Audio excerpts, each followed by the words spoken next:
வணக்கம் and welcome to நம் உலக சமையல். நம்ம உலக சமையல் மூலமாக எனக்கு தெரிஞ்ச வேர்ல்ட் குசைன் நாலேஜும் கார்டன் நாலேஜும் உங்களோட நான் ஷேர் பண்ணிக்கிறேன். Every week 3 to 4 videos upload பண்ணுறேன். இது வரைக்கும் சப்ஸ்கிரைப் பண்ணாதவங்க ப்ளீஸ் இப்போ சப்ஸ்கிரைப் பண்ணிவிடுங்க. இன்றைக்கி நம்ம உலக சமையலில் என்ன செய்ய போகிறேன்னா, க்ரீமி zucchini பொட்டேட்டோ கேசரோலா எப்படி செய்கிறதுன்னு செஞ்சு காட்ட போகிறேன். இது வந்து ஒரு சைட் டிஷ் தான். இது கூட நீங்கள் வந்து கிரில்டு ஃபிஷ்ஷு, கிரில்டு சிக்கன் அந்த மாதிரி வச்சு சாப்பிட்லாம். ஸோ இது வந்து நான் ஈஸி வெர்ஷன் தான் உங்களுக்கு இப்போ செஞ்சு காட்ட போகிறேன். இதுக்கு வந்து zucchiniயும் பொட்டேட்டோலாம் ஸ்லைஸ் பண்ணிவிட்டு ஒரு க்ரீமில் வந்து சாஸ் பண்ணி எல்லாத்தையும் சேர்த்து பேக் பண்ணுறது தான். ரொம்ப ஃபாஸ்ட்டாக சீக்கிரமாக ஆகிடும். வாங்க இப்போ எப்படி க்ரீமி zucchini பொட்டேட்டோ கேசரோலா செய்கிறதுன்னு போய் பார்க்கலாம்.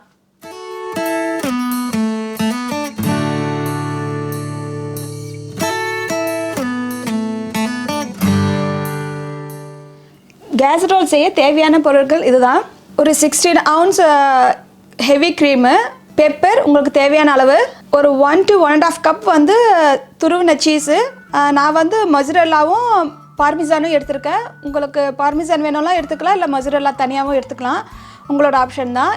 இல்லைன்னா ரெண்டும் கொஞ்சம் கொஞ்சம் போட்டுக்கலாம், எது வேணால் பண்ணிக்கலாம். ஒரு 1/4 கப்பு வெங்காயத்தாள், ஒரு 3 பூண்டை வந்து நல்லா சின்ன சின்னதாக கட் பண்ணி எடுத்துக்கோங்க. oregano ஒரு 1/2 ஸ்பூன், சில்லி ஃப்ளேக்ஸு உங்களுக்கு தேவையான அளவு எடுத்துக்கோங்க காரத்துக்கு, உப்பு தேவையான அளவு, பொட்டேட்டோ ஒரு 2 கப்பு.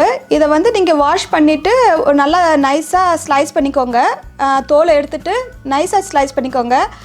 ஸ்லைஸ் பண்ணிவிட்டு நீங்கள் கொஞ்சம் சீக்கிரமாக போடுறீங்கன்னா உப்பு தண்ணியில் போட்டுட்டு வாஷ் பண்ணி எடுத்து வச்சுக்கோங்க, அப்போ தான் கருக்காமல் இருக்கும். zucchini ஒரு 2 கப்பு. பொட்டேட்டோவோட கொஞ்சம் திக்காக நீங்கள் ஸ்லைஸ் பண்ணி எடுத்துக்கணும். ஏன்னா zucchini சீக்கிரமாக வெந்துடும், பொட்டேட்டோ வந்து கொஞ்சம் லேட் ஆகும். அதனால் zucchini வந்து கொஞ்சம் திக்காக எடுத்துக்கோங்க, பொட்டேட்டோ வந்து தின் ஸ்லைஸாக கட் பண்ணிக்கோங்க. ஸோ இப்போ போய் கேசரோலா எப்படி செய்கிறதுன்னு பார்க்கலாம். இப்போ வந்து நம்ம சாஸ் ஃபஸ்ட்டு செஞ்சுக்கலாம். அந்த க்ரீம் வந்து ஒரு பெரிய பவுலில் ஊற்றிக்கோங்க. பெப்பர், சில்லி ஃப்ளேக்ஸ் உங்களுக்கு எவ்வளோ காரமோ போட்டுக்கோங்க. பெப்பரும் இதுவும் சேர்ந்து உங்களுக்கு காரம் தேவையான அளவு காரம் போட்டுக்கோங்க. உப்பு இதுலேயும் கொஞ்சம் போடணும், நம்ம அப்புறமா வெஜிடபிள்லேயும் கொஞ்சம் போடுவோம். ஸோ அதனால் அதை பார்த்து போட்டுக்கலாம். பூண்டு கட் பண்ணியும் போட்டுக்கலாம், இல்லைன்னா இப்போ நீங்கள் பூண்டு பொடியும் போட்டுக்கலாம், எது இருக்கோ அதை போட்டுக்கோங்க. இப்போ வெங்காயத்தாள் பாதி போட்டுக்கோங்க, மேலே வந்து கடைசியில் பாதி போட்டுக்கலாம். இது கூட நம்ம சீஸ் போட்டுக்கலாம். சீஸ் வந்து 3/4 போட்டுக்கோங்க, மேலே வந்து கடைசியில் நம்ம கொஞ்சம் போட்டுக்கலாம். உங்கள் சீஸ் வந்து உங்கள் ப்ரெஃபரன்ஸ் தான், எவ்வளோ வேணாலும் போட்டுக்கலாம். ரொம்ப சீஸியாக வேணும்னா நிறையா போட்டுக்கோங்க, உங்களோட ப்ரிஃபரன்ஸ் தான். ஸோ இதில் கொஞ்சம் போட்டு நான் 3/4 இதில் போட்டுட்டேன், 1/4 நான் வச்சுருக்கேன்.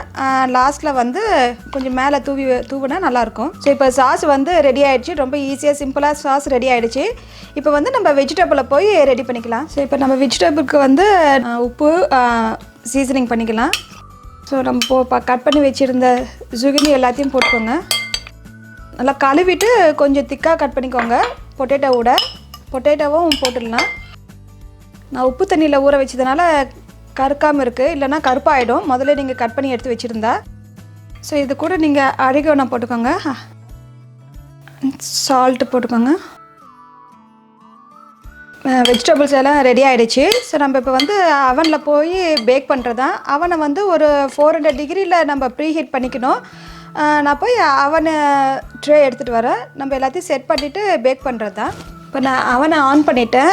ப்ரீ ஹீட் ஆகிட்டுருக்கு. நம்ம அதுக்குள்ளே வந்து இந்த பொட்டேட்டோ வந்து வெஜிடபிள் வந்து நம்ம அரேஞ்ச் பண்ணிக்கலாம்.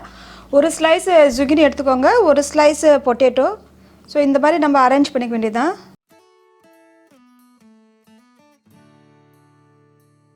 ஸோ இந்த மாதிரி அரேஞ்ச் பண்ணிக்கணும். ஒன்று மாற்றி வச்சுக்கோங்க, zucchiniயும் பொட்டேட்டோவும். சைஸ் வந்து ஒரே மாதிரி சைஸ் இருக்கிற மாதிரி வச்சுக்கோங்க, மேட்ச் பண்ணிக்கோங்க. 2 சைஸும் ஒரே மாதிரி இருக்கிற மாதிரி மேட்ச் பண்ணிக்கோங்க. ஸோ அப்போ தான் கொஞ்சம் நல்லா ஈவனாக குக் ஆகிறதுக்கு முடியும். ஸோ இந்த மாதிரி நம்ம அரேஞ்ச் பண்ணிக்கலாம்.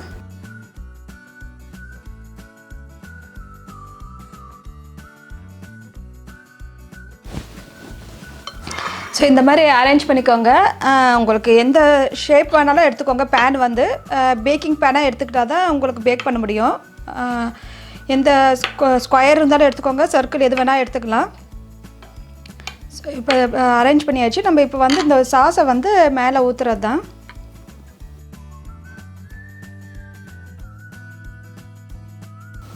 ஓகே, எல்லாம் க்ரீமும் போட்டாச்சு. உங்களுக்கு ரொம்ப க்ரீமியாக வேண்டாம்னா கொஞ்சம் நீங்கள் க்ரீம் வந்து கம்மி பண்ணிக்கலாம்.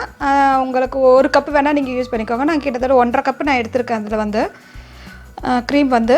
ஸோ நீங்கள் 1 கப்பு கூட யூஸ் பண்ணிக்கலாம். மேலே வந்து உங்களுக்கு சீஸ் வேணும்னா நீங்கள் சீஸ் போட்டுக்கலாம். மேலே வந்து ஏன்னா நல்லா ப்ரௌனாக வரும். உங்களுக்கு சீஸ் ரொம்ப பிடிக்கும்னா மேலே கொஞ்சம் போட்டுக்கலாம். ஸோ இல்லைனா அதில் நீங்கள் மிக்ஸ் பண்ண சீஸே கூட உங்களுக்கு போதும்னா அப்படியே கூட விட்டுக்கலாம். கொஞ்சோண்டு வெங்காயம் தாள் வச்சுருந்தாலும் அது கடைசியில் இப்போ போட்டுக்கலாம். இப்போ வந்து ரெடி ஆகிடுச்சு. நம்ம எல்லாத்தையும் அரேஞ்ச் பண்ணிட்டோம். இதை வந்து நம்ம போய் அவனில் போய் பேக் பண்ணி எடுத்துகிட்டு வர்றது தான். நான் சொன்ன மாதிரி 400 டிகிரியில் நீங்கள் ப்ரீ ஹீட் பண்ணிவிட்டு இதை எடுத்துகிட்டு போய் அவனில் வைக்கலாம். ஒரு 30 to 40 மினிட்ஸ் ஆகும். உங்கள் அவனோட பொறுத்து.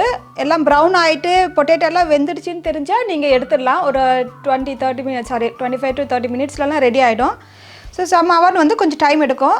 அப்போ பார்த்து எடுத்துக்கோங்க. நான் போய் இப்போ வந்து அவனில் வச்சுட்டு திரும்பி எடுத்துகிட்டு வந்து காட்டுறேன். இது எனக்கு ரெடி ஆகிடுச்சுங்க. எனக்கு ஒரு 35 மினிட்ஸ் ஆகிடுச்சு. நல்லா ப்ரௌன் ஆகிறதுக்கு.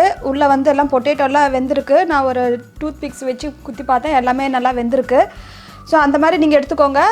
மேலே வந்து மூடி வைக்கக்கூடாது. இதே மாதிரி ஓப்பனாக தான் வச்சு நீங்கள் பேக் பண்ணணும். நான் இப்போ வந்து வேறு பிளேட்டில் எடுத்து வச்சுட்டு உங்களுக்கு திரும்பி ப்ரெசென்ட் பண்ணுறேன்.